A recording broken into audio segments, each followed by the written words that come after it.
Okay, good afternoon, everyone. This is Jonathan Maudsley. I'm the Science Advisor at the Association of Fish and Wildlife Agencies. Very pleased to welcome you to this afternoon's webinar with Dr. Megan Friggins, who's a research ecologist, U.S. Forest Service Research and Development at the Rocky Mountain Research Station. She'll be talking to us about a vulnerability assessment tool to evaluate species response to environmental stressors, including climate change. Before we get started with today's webinar, a few housekeeping announcements. First of all, this webinar is part of a series that is being co-sponsored by the Association of Fish and Wildlife Agencies and U.S. Forest Service Research and Development. We'd like to thank all of our partners at the Association and at Forest Service Research and Development for making these materials available to the AFWA audiences. Today's webinar is being recorded, and the recording will be available at some point after the webinar on the AFWA YouTube channel. So if you Google AFWA, that's A-F-W-A, and the words YouTube channel in Google, you will find that the very first entry is our AFWA YouTube channel, and you can find the recording of this webinar as well as others in the series. A couple other housekeeping things. We asked during the webinar that if possible you please mute your line on your end so that we don't have any extraneous noise and so that others can hear the presentation. If necessary, I will mute all of the lines and then bring up the speaker lines in case we have unnecessary background noise. One final note is that there is a comment box in the lower left-hand portion of your screen. If during the course of the presentation you have any questions for the speaker, we invite you to type your comments there, and then we will read those at the end and give the speaker the opportunity to respond to those. If time permits, and we do want to be respectful of people's time, we will have time at the end for a more traditional Q&A session, but we'll start with questions that we received in the comment box. So with that, I'd like to turn it over to our good friend and partner, Monica Thomasy at the Forest Service, to introduce today's speaker. Monica. Thank you, Jonathan, for this opportunity to connect biologists and managers with more of the work we do in the Forest Service's wildlife and fisheries research programs for the whole wildlife and fish management community. Welcome, everybody. Through this AFWA webinar series, we are able to address many questions that the state and other biologists have about scientific information on topics of current concern and who is doing which kinds of research and information delivery efforts. Today's topic was requested through Jonathan to address the general need to evaluate how vulnerable species, given current and future environmental stressors, and more specifically to provide a tool to help the biologists engaged in implementing their state wildlife action plans. We're happy to provide an overview of an easy-to-use tool developed by Megan and her colleagues in R&D. Megan Friggins is a research ecologist with the U.S. Forest Service's Rocky Mountain Research Station based in Albuquerque, New Mexico. She holds a PhD in forestry science from Northern Arizona University. Megan's research investigates climate, anthropogenic, and fire disturbance impacts for wildlife and their diseases and habitats. Much of her recent work has focused in the western United States and on developing knowledge and tools to help managers develop strategies to conserve species habitat under changing climate and fire regimes. Go ahead, Megan. Thank you. All right. Well, thank you both for giving me this opportunity to come in and talk about our vulnerability assessment tool. So especially given that you've had to battle the elements and the weather. So it's dedication that you show. So I am going to be talking about our system for assessing vulnerability of species. And my name is up here, but I also want to point out my co-author here, Karen Bagney, who was actually the primary author of the SAVE system. And so you'll see her name again. But if we can go to the next slide. Okay, so really the inspiration for the SAVE tool was this huge challenge of for wildlife managers of having to deal with climate changes and some of the associated interactions with disturbances. So we have these changes happening in our systems that can be rather rapid. They're occurring everywhere, though not at the same rate. And in many instances, we already see our wildlife species responding to these changes. Let's see, our mountain quail here that you see in the picture, and many other bird species, the shifts in their distributions and the timing of some of their reproductive activities are a really good example. Add to this is the fact that many species will respond to these changes differently. Some species will respond positively and others will be negatively impacted. And so there's a huge amount of complexity in the underlying science that a manager must wade through to be able to understand these interactions, and then the potential novel community interactions and things going on with the species. And this leads to a lot of uncertainty. And so there was a need identified for science-based information to assist conservation actions despite these uncertainties. And that is really where the inspiration for the development of this tool came. Next slide. All right, so what we're talking about is the system for assessing vulnerability of species, or we call it the SAVES.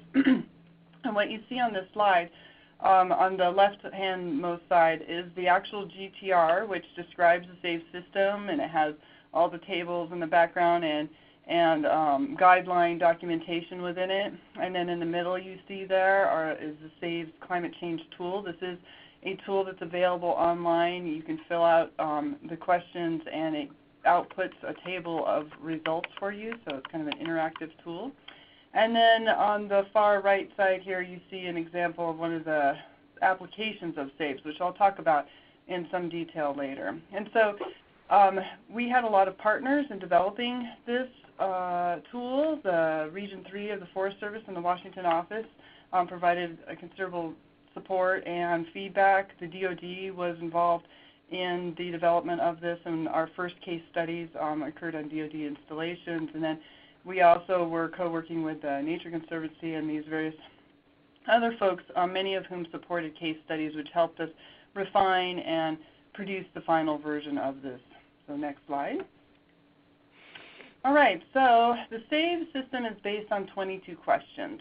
These questions relate to species traits or responses and predictions regarding future expected conditions, so temperature, precipitation, plant community, habitat changes, those kinds of things. And where these 22 questions came from was that our team conducted a really extensive review of the literature, looking at various impacts to species habitat, climate, and again, those interactive disturbances, and assessed what measurable responses we could glean from that research. So what were the indicators of a potential negative or positive response of the species? And so after gathering together all this information, we selected these 22 traits or predictors or responses, they vary depending on what it is, that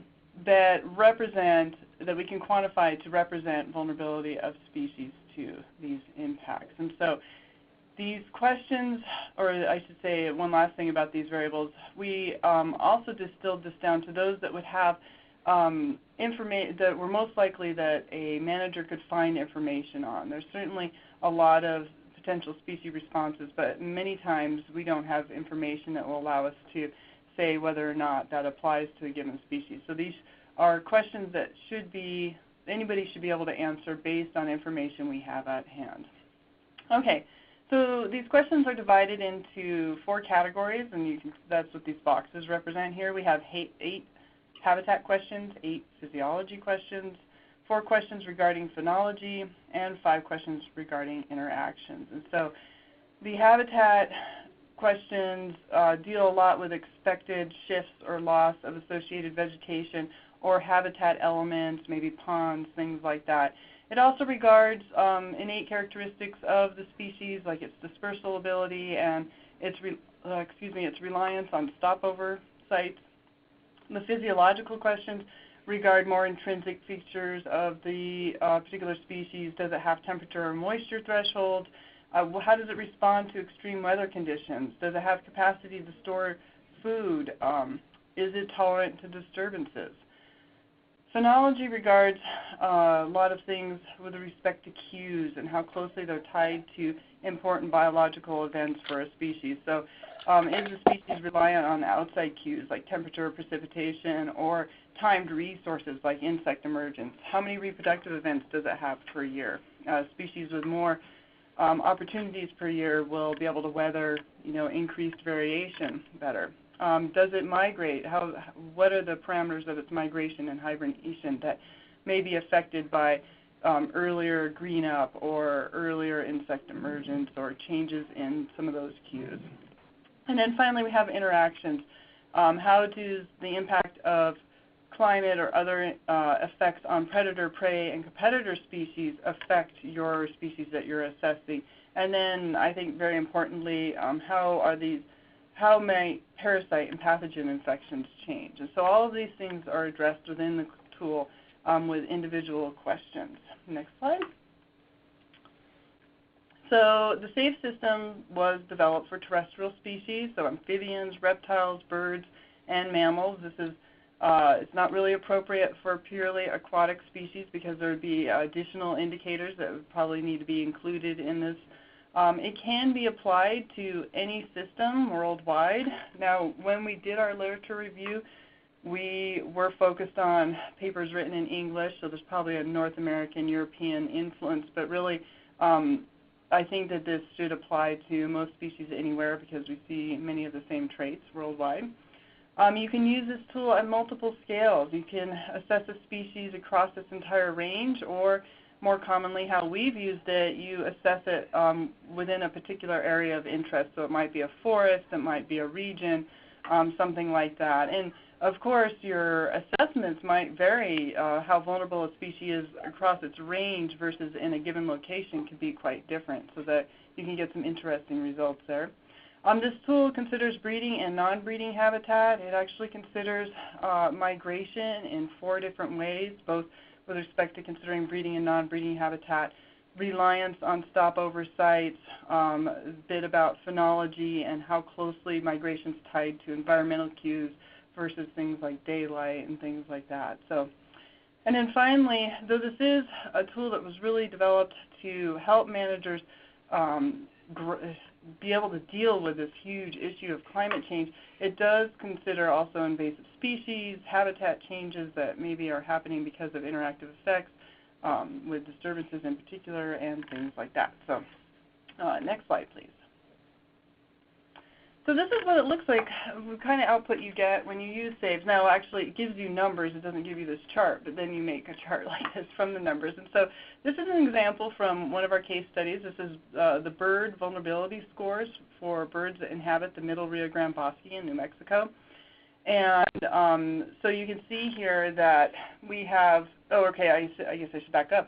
So how this works is as you go through and answer your questions, you start to tally scores. And the higher the score, the more vulnerable the species is likely to be to the changes that you expect in your given area. For scores that are on the negative side of that bar there, you are actually expecting potentially a positive effect. These species appear to be quite resilient to the changes that you see. So these overall scores can be very useful. For one, you can identify your species at risk. So I've highlighted, 3 top species that are highly vulnerable. Those are species that, may need further attention or additional attention. And then, of course, we have the next group of vulnerable species. This could also be very useful if you have some common species that maybe aren't on the radar yet, but you would like to identify potential risk, species at risk.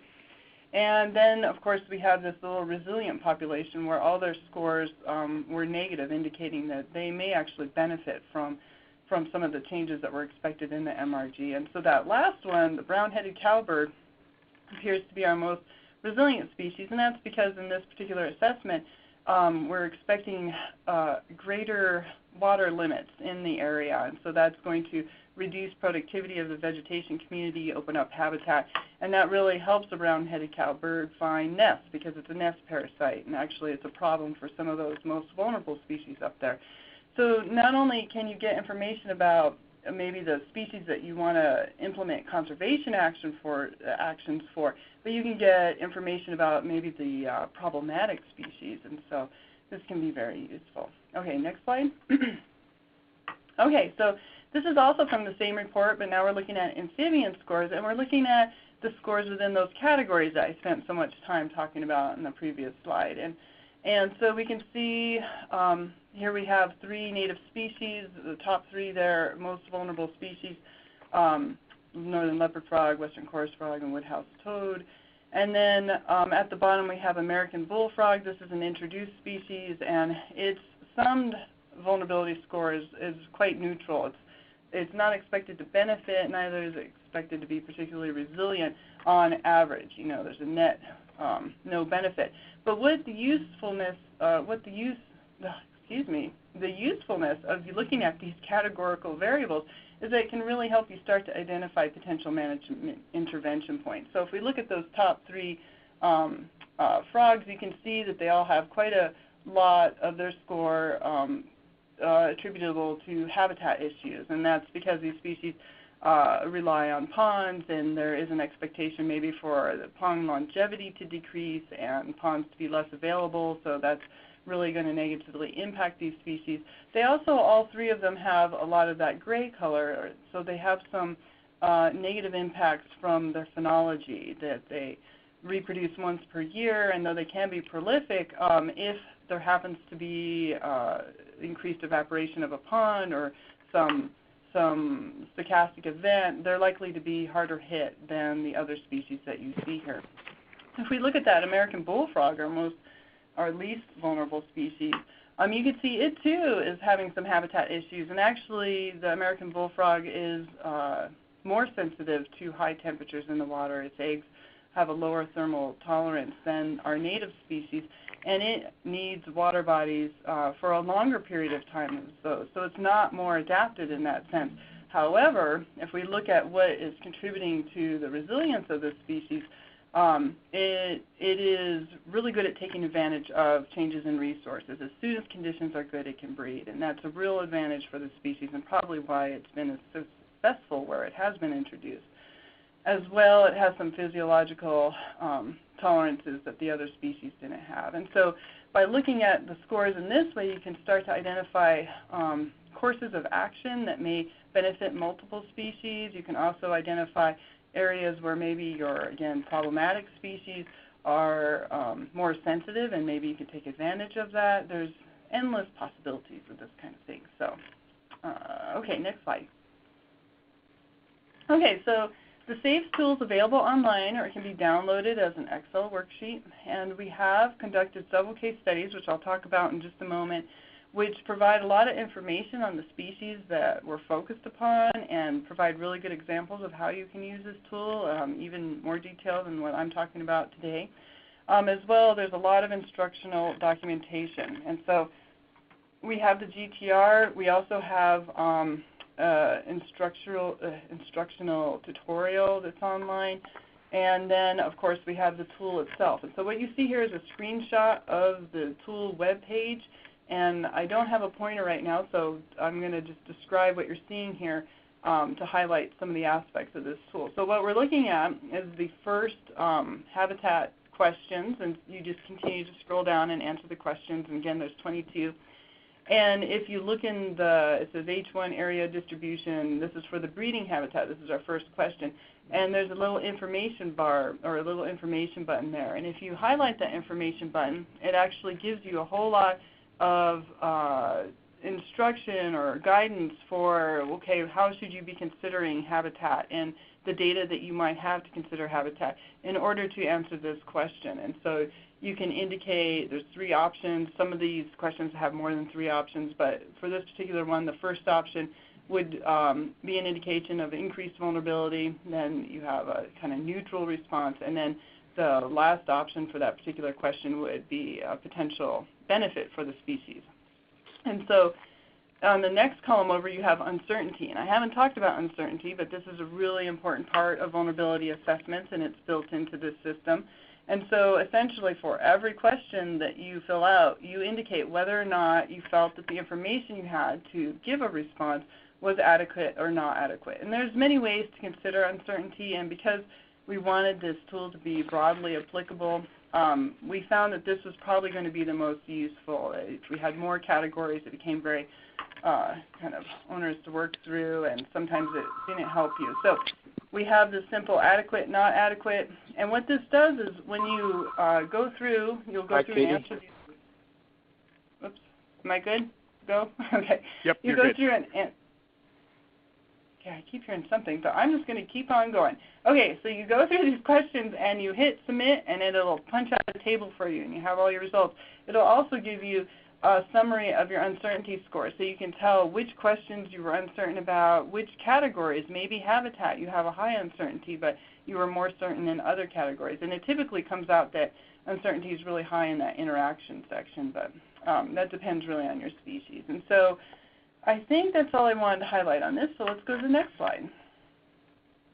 All right, so this slide's showing you some of the case studies that we have conducted since the development of this tool and where they have been. So if we kind of go, if we start under the applications word, and we're going to go counterclockwise, some of the initial case studies that we did, we worked with the Nature Conservancy and their group that they're part of, and I'll talk more about this in the slide following, the Southwest Climate Change Initiative. Probably can't read that on this slide, but we helped them with some of their adaptive landscape workshops.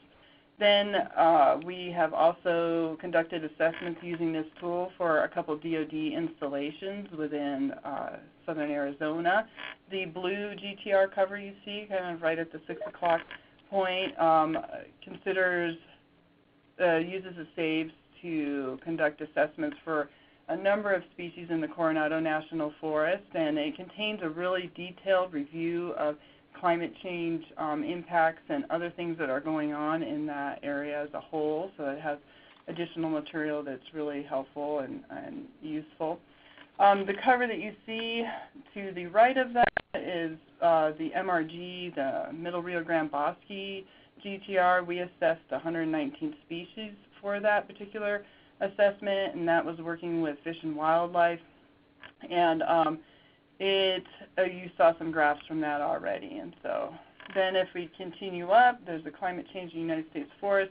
We have combined output from the SAVES with a couple other analysis products to explore new ways to use this and to develop new products. So for the forest assessments, we combined SAVES output with niche model analysis for birds within this large northeastern region. And that was in order to produce risk assessments for those species with respect to climate change impacts. And we have also overlaid various score outputs from SAVES in geographic space to look at patterns and trends. And I don't have another paper here, but we've also explored SAVES scores outputs as compared to species designations on the threatened and endangered list. And so those are peer-reviewed publications. Then you can see the State Wildlife Action Plan, this yellow document. We have worked with New Mexico and used the SAVES assessment to help inform their climate change chapter. I'll talk about that next. And then finally at the very top there, we have a regional-wide assessment of 21 species covering 4 states that we are publishing right now. It's another GTR. So, okay, next slide.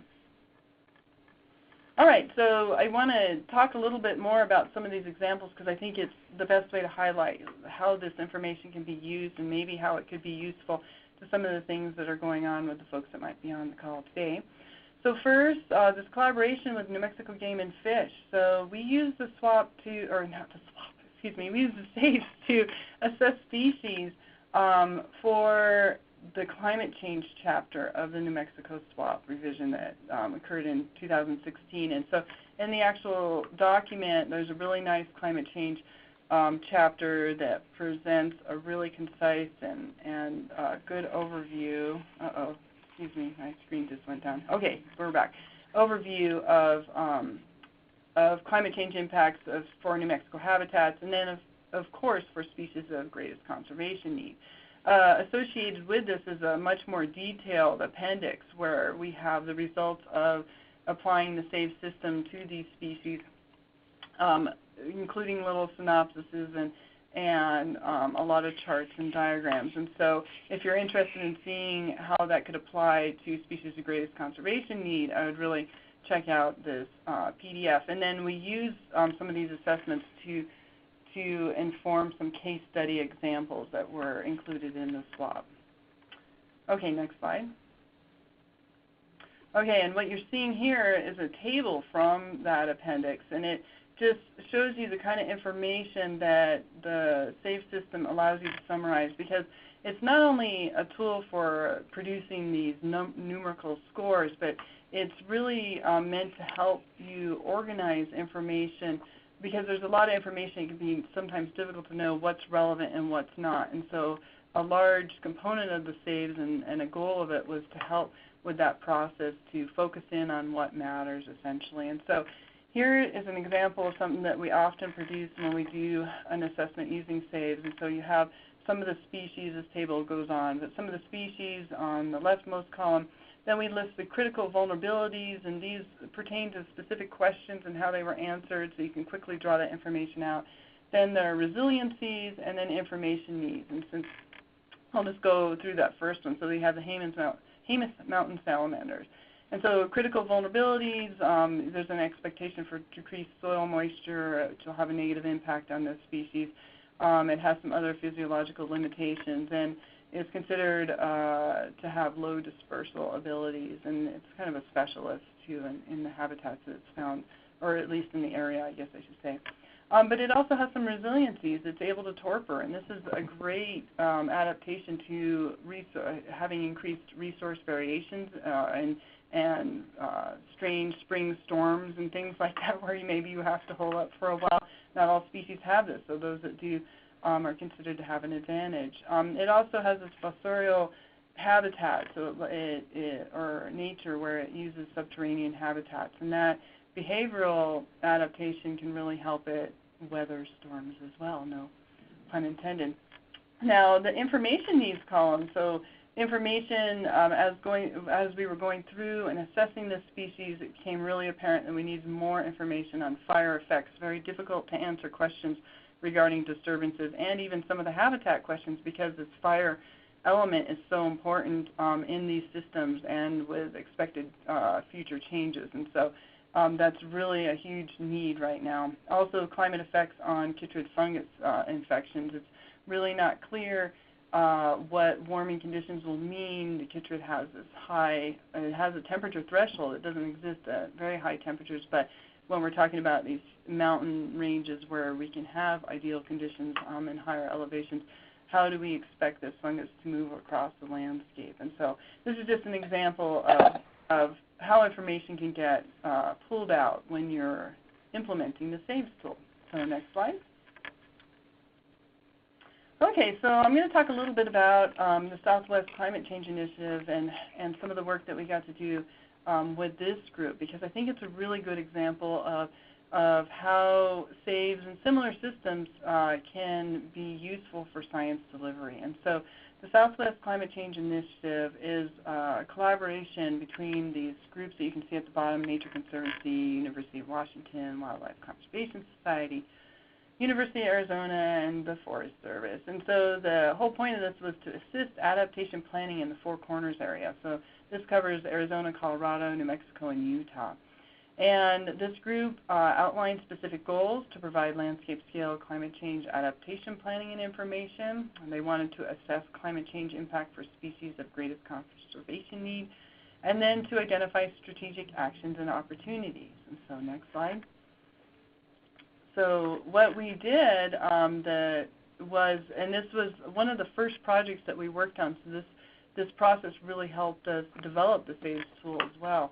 But they held a number of workshops in their focal area, in various focal areas, and they asked us to use the SAVES to assess particular species for each of those workshops. So for Arizona, they were focused on the Forest Restoration Initiative, and we assessed the Mexican spotted owl in that area. In New Mexico, the Jemez Mountains, and we assessed the Jemez salamander, which we were just talking about. In Colorado, it was the Gunnison Basin and the Gunnison sage grouse. And I've listed, there were state partners at each of these meetings, and there was also things outside of the species. It wasn't just about species. It was about water and habitat and things like that, but we obviously had a role in the species. And so what they did is that we did these assessments. We created concise write-ups that could be included for the workshop materials. Then we went to the workshops and we presented the results, and as did some people for the other things that they were interested in. And then this was used as a jumping point for conversations to identify adaptive management strategies and needs and things like that. And so it was really used as a tool for communication and initiating some collaborative interactions as much as just to get information about the species itself. And so if you're not familiar with these efforts, I have the website here in case you want to check it out. They have workshop reports that are quite extensive and talk about the actions and outcomes, give a really nice review. So if you work in any of these areas, you might be interested in this. Okay, next slide. Okay, and then finally, this isn't necessarily state-oriented, but it does talk about species of greatest conservation need. But we have just completed a regional climate change assessment using SAVES for the Intermountain region of the Forest Service. And so this covers national forests in Utah, Wyoming, and Idaho. And I don't know, hopefully you can see these, but there's a number of forests here. And I I'm the lead author on the Terrestrial Species chapter. And so we went out at the beginning of this assessment, and there's been several of these, I think several now, of these regional climate change assessments. And so when they started this one, they asked me to start the Terrestrial Species chapter, and the first thing we did was start to talk to the managers about which species did they want assessed. And this is always a big, almost the biggest part of these assessments is figuring out what species you want to focus on. But the managers all agreed that they were working closely with the state species of greatest conservation need lists, and so they were selected from there, and I think we've done 21 species for this assessment as well. But essentially the results were synthesized into a GTR. Again, this GTR addresses other resources as well as wildlife, but we use the SAVES to summarize information on these specific species within these regions, and then these are in turn used at workshops to facilitate the discussion of what kind of adaptation strategies and tactics can be implemented to reduce potential negative impacts. And so it's a really great partnership where we've worked with managers to identify the species. Then when we did our preliminary round, we went back and had workshops and talked to the managers about the results, got some feedback and corrected some of the assessments. Now we've completed it and we're having yet another round of workshops occurring in May. And so I have their website here because I think that the assessment, you can see the draft, and it's literally I'm looking at the proofs today, and so it's ready to go. But it includes not only these assessments of species that might be relevant for any one of these states, but it also includes these adaptation strategies and tactics that come directly from these assessments and that I think apply to anybody that's working with these species or in these areas. It's not just Forest Service centric. And what's more, this group, the Adaptation Partnership, has done this for other regions, so I think Washington, Oregon, and the states to the north of this area as well. And so there's a huge library right now where you can find a lot of information regarding this kind of stuff. Okay, next slide, please. So yeah, I think that's pretty much, hopefully has given you a good feel for this tool and how it can be used and some of the ways it has been used. I wanted to just summarize these points that the SAVES can directly inform conservation actions. You can use this information, the output from this, to prioritize species for conservation action or otherwise, depending on if your species is desirable or not. It also identifies important areas of vulnerability. SAVES can help managers organize and integrate integrate climate change information into species and management relevant contexts. And I think this is one of the more important, well, it's a very important aspect of SAVES, is just organizing that information and helping managers identify what is relevant to consider and how we can also measure some of those uncertainties so that we can move forward even in this when you don't have perfect knowledge. Okay, next slide. Okay, so some conclusions here. You can use SAVES to identify management priorities or potential issues. We have numerous examples of using output from this in planning documents and things like swaps. You can also use it in workshops. It doesn't have to be a formal write-up. It can really help facilitate discussions and some collaborative interactions where you're trying to find common issues and common maybe partnerships for implementing certain actions. There's specific applications I wanted to point out here. We have a large number of case studies, a large number of species included in those case studies.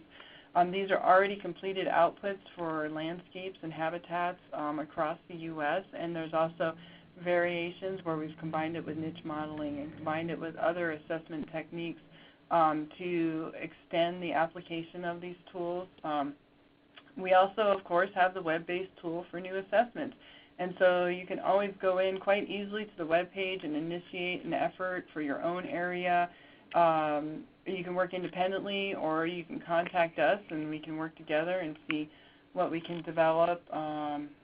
We just have a large number of examples. I feel like I'm forgetting some important thing, but I think we'll just move to the last slide for the sake of time. Okay, so I'm going to close here with giving you a lot of links to more information. So we have the SAVES website, which provides a lot of background, some of the accessory documentation, tutorials, stuff like that. Then there's the SAVES tool, which I've been showing you a screenshot of. And then there's the GTR. And so these are long addresses. I think this will be recorded, so you can always come back and see it. But you can also just Google SAVES and make sure to put in the word vulnerability in there, because this acronym's been used by more than one other entity for things totally unrelated. So it's funny how popular it is. But I've also listed here some other publications. There's the New Mexico SWAP, which I've particularly listed here the appendix, because that has a lot of the specific information on the SAVES applications. I've listed the USFS Climate Change Adaptation Library that regards that adaptation partnership that I was just talking about on that last slide. And I just think that that's a really good resource for seeing where this can go, where this can take you. And then I've just listed some of the GTRs that are some of our case studies. And then we do have peer-reviewed journal publications that I didn't list here because I thought that maybe we would be more interested in kind of this application and these user-friendly versions here. So if you have any questions or you want to follow up, please contact me. I'm always happy to talk about this stuff. And I think that's all I have. Thank you. Great. Thank you very much, Megan. Terrific presentation. Sounds like a great tool. Do have one question that's come in.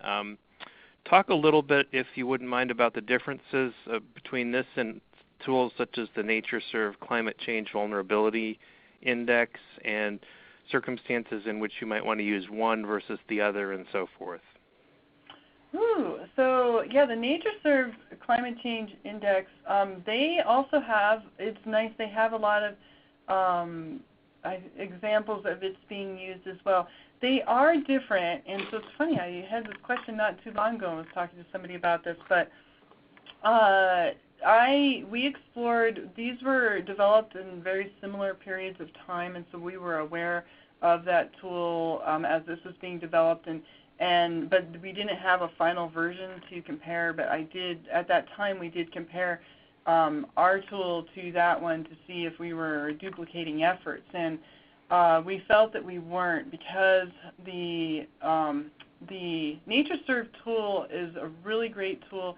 It guides you, it has more guidance, like it specifies particular climate inputs that you should put in.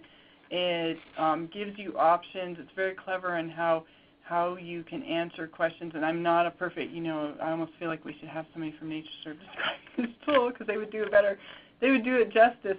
But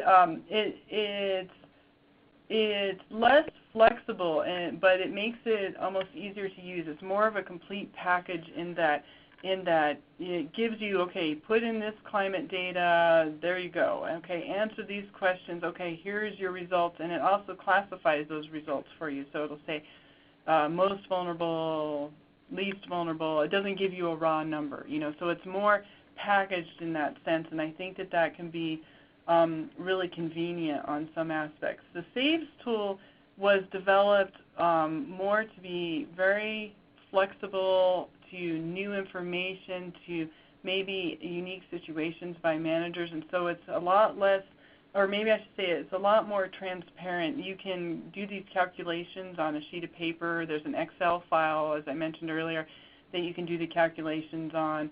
You could add weights to things if you wanted to. We do not weight things, and I'm not sure if the NatureServe one does have weights. We do, of course, consider, we score things a little bit differently. Migration, I do believe, is considered in theirs. And they also consider things like if a species is specialist and generalist, and this is from my memory, okay? So I don't know if they want to quote me on this, but they consider whether a species is a generalist or a specialist, whereas we will get at those same things by asking you more generic questions like, is there something about its habitat do you expect to decline? And so, and that allows you to determine if that's a negative thing. It could be a specialist, but what it specializes on increases. And so being a specialist does not necessarily mean you're going to be negatively impacted by climate change. And so we wanted to leave that flexibility for an either or.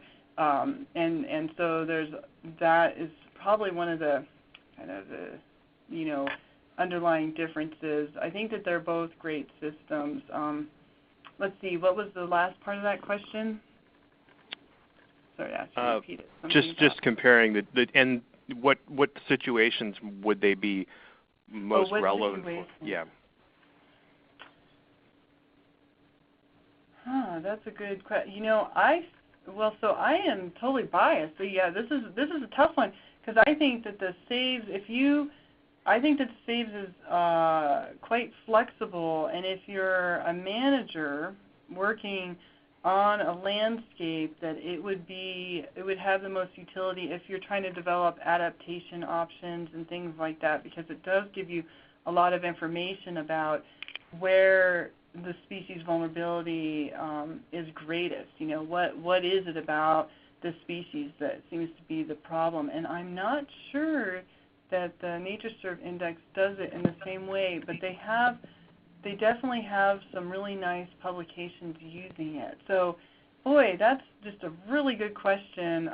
I feel like I really feel like our tool is kind of focused towards the managers, and it had a lot of input from managers too. So, but that said, I haven't used the other tool a whole lot, so please keep that in mind. But that's a great question, and maybe we should do some kind of comparison and study the different outputs and things like that.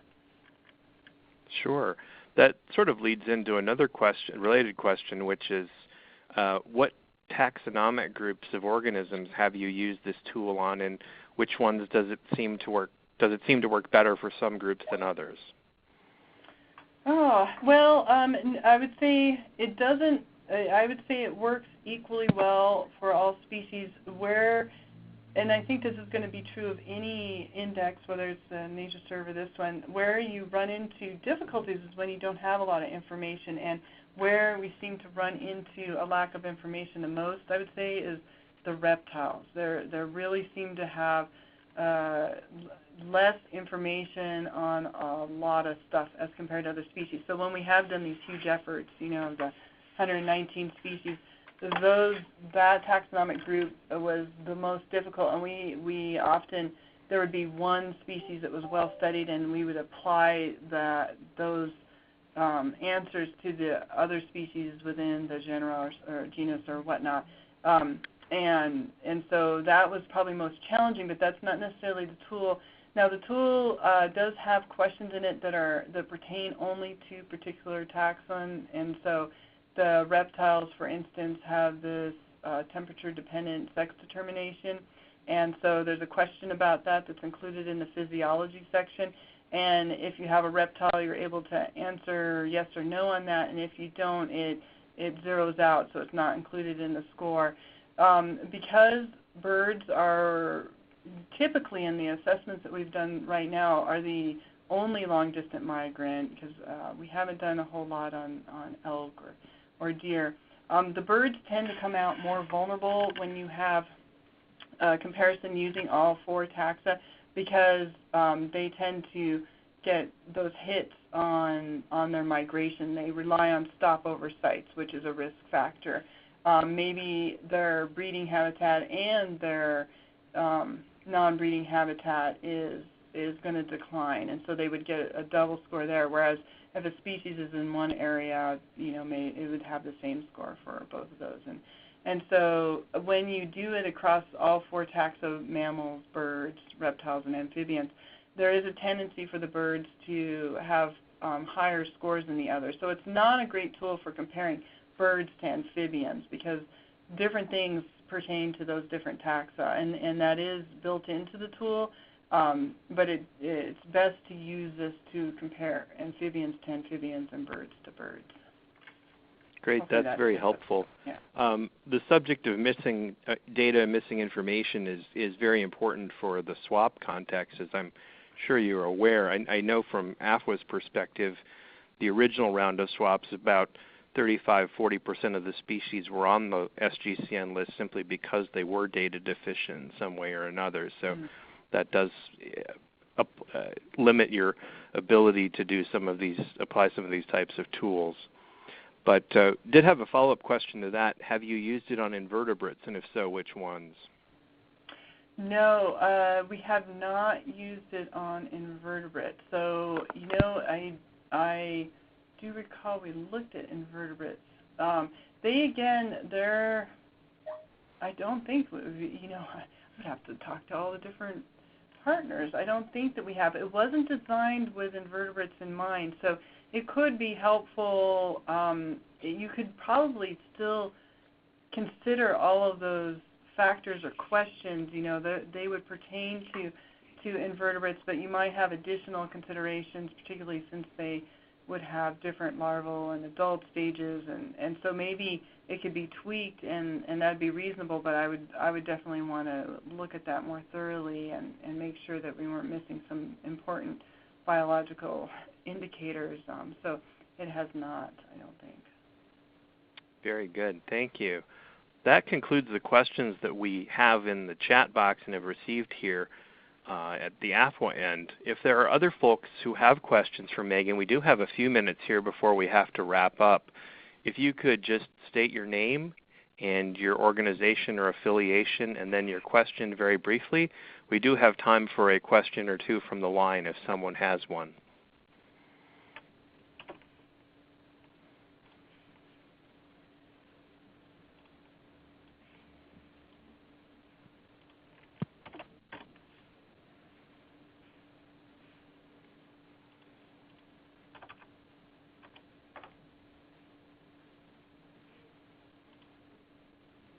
And if not, we can go ahead and wrap up today's presentation. So unless I hear any last-minute questions, we'll go ahead and wrap up.